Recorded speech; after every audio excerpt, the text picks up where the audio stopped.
¿Usted cree realmente que Dios haya cambiado su carácter? No, sino que Él ha aplazado el juicio para el día final. En el día final Él va a lanzar a todos sus enemigos al infierno, pero estamos en la era o en la época de la gracia. Hoy yo no puedo predicar mi maldición. ¿En la antigüedad no ha habido gracia? Había poca gracia. Había gracia, pero pocas personas. Voy a leerle una cita para que usted vea. El capítulo 5 del libro de Romanos dice lo siguiente. Ojo, y aquí está hablando de la antigüedad. El capítulo 5 del libro de Romanos, el verso 20, dice lo siguiente: pero la ley se introdujo para que el pecado abundase, mas cuando el pecado abundó, sobreabundó la gracia. ¿Desde dónde? Desde la antigüedad. ¿En dónde se introdujo la ley por escrito? En el Sinaí. Y desde que se introdujo la ley por escrito, dice que sobreabundó también la gracia. O sea, por el conocimiento del pecado, la ley se introduce para que nadie tuviera dudas de qué es pecado, de qué es bueno, qué es malo.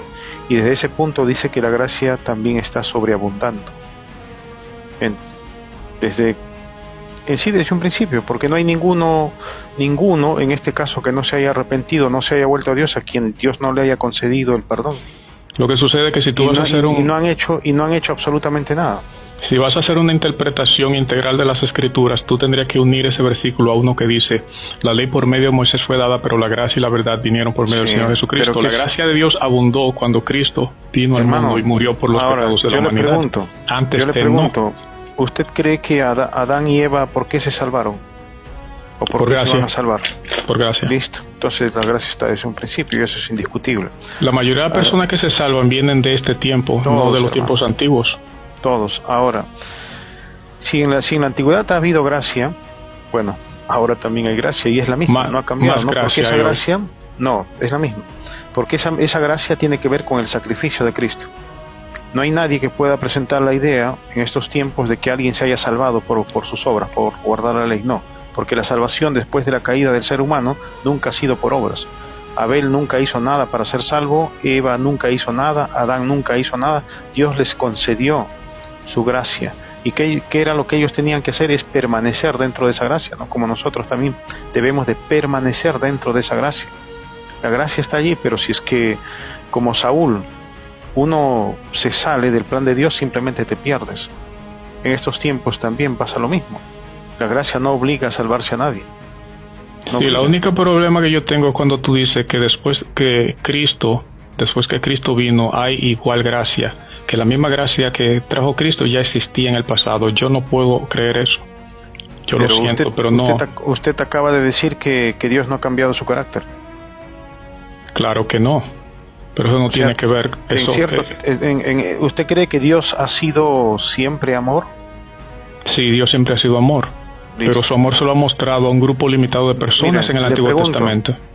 Mire lo que dice el verso 8. El simple hecho de que el Evangelio alcance todo el mundo hoy es un ejemplo sencillo que cualquiera puede entender. En el capítulo, le voy a leer el capítulo 13 del libro de Hebreos, verso 8, respecto a Jesucristo. Dice: Jesucristo es el mismo ayer y hoy y por los siglos. Es el mismo, o sea, no ha cambiado. También con relación a Cristo mismo dice: toda buena dádiva y todo don perfecto desciende de lo alto del Padre de las luces, en el cual no hay mudanza ni sombra de variación, tomando en cuenta de que hay una unidad entre Cristo y el Padre.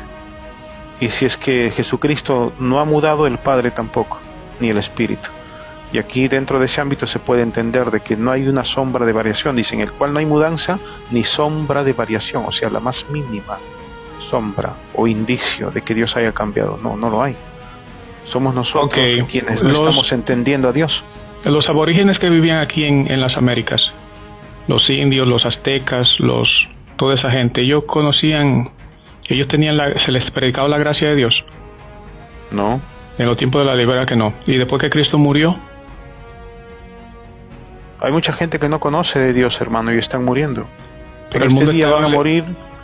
En este día van a morir. Oye, pero es terrible que tú quieras comparar los tiempos antes de Jesús con estos tiempos. Eso sería, yo no logro queriendo llevar el diálogo a un punto absurdo. Porque se conoce el Evangelio de Cristo, mi hermano, y en el mundo entero. Tú no puedes compararlo. Hoy día van a morir miles de personas alrededor del mundo sin haber sabido nada de Cristo. ¿A dónde? En todas partes del mundo. ¿Pero a dónde? Hay muchas personas que van a morir. Pero ¿dónde no se conoce a Jesucristo? Sí, mueren sin creer en Él, pero ¿dónde no se conoce de Jesucristo en el mundo? En países asiáticos no se conoce de Cristo. Está prohibido que se lea las Escrituras. En los países musulmanes no se lee las Escrituras, se lee el Corán. Ellos saben quién es Jesús, varón. Sí, no de la forma en cómo usted lo conoce. Y para ellos Jesús es un simple profeta, un simple hombre, eso es todo. Yo te voy a mandar unos links donde hay hombres predicando en Afganistán y en Pakistán, te lo voy a buscar. Voy a concluir con usted, hermano. O sea, yo no sé por qué tú niegas eso. Dios no ha cambiado, y voy a formularle la última pregunta.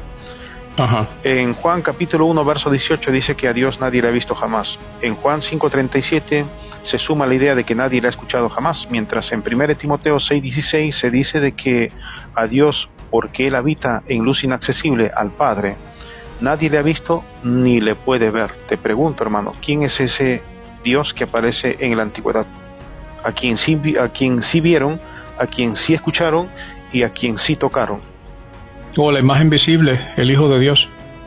Listo. Entonces ese Jehová que aparece en la antigüedad es Cristo. Es por eso que en Hebreos capítulo 8 verso 13 dice: Jesucristo es el mismo ayer, hoy sí, y por pero los cuando siglos. vino la consumación de los tiempos, dice que el Hijo murió en la cruz. La forma en cómo usted ha presentado la idea, está presentando a un Cristo cambiante. En la antigüedad es malo, y después de haberse ejecutado el nuevo pacto es bueno. Pero el Evangelio se predica en el Nuevo Testamento, varón. El Evangelio no se ha predicado desde siempre. Mire, le voy a demostrar. ¿Dónde se ha predicado el Evangelio? Mire, solamente basta leer un poquito las Escrituras. El capítulo 4 del libro de Hebreos lo dice, versos 2 y 6. Está escrito: porque también a nosotros se nos ha anunciado la buena nueva, que es el Evangelio, como a ellos. ¿Quiénes eran ellos? En el contexto son los que cayeron en el desierto. Pero no les aprovechó el oír la palabra por no ir acompañado de fe en los que lo oyeron. Verso 6. Claro, no tenían el Espíritu Santo. Por lo tanto, puesto que falta que algunos entren en él, y aquellos a quienes primero se les ¿Dónde se derramó el Espíritu Santo de forma masiva en el Antiguo Testamento, hermano? ¿Dónde derramó Dios el Espíritu Santo de forma masiva? Estás saliéndote del tema. Y yo no Pero el Espíritu Santo es la consumación del hermano, yo no consiento de que cuando estamos tratando un punto se salte a otro punto, porque vamos a ir ahí, usted se va a saltar a otro punto, otro punto. El bautismo del Espíritu Santo y vamos a dejar cabos para las personas que creen en Jesucristo, y eso no hay eso en el Antiguo Testamento, solamente